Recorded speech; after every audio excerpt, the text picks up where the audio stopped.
bismo još da se zahvalimo našim pokroviteljima, to su pre svega Narodni muzej u Beogradu, u čijem se atriumu danas nalazimo i koji nas prati od samih početaka ove naše manifestacije, našeg festivala, već gotovo 30 godina, i to je medijski pokrovitelj Radio Slovo Ljubve, Radio Beogradske arhijepiskopije, i mi bismo želeli da svi zajedno nastavimo ovako i sledeće nedelje imamo dva stara hora. Jedno je Prvo beogradsko pevačko društvo koje je blizu 2 veka postojanja i zatvara se u nedelju takođe sledeću horom Crkve Svetog Marka, koji je naslednik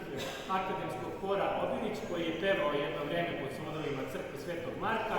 tako da želeli bismo da i naši današnji gosti dožive tako velike jubileje i da prosto kao narod i kao ljudi nastavimo da slavimo Hrista i da svi zajedno služimo Gospodu. Hvala vam.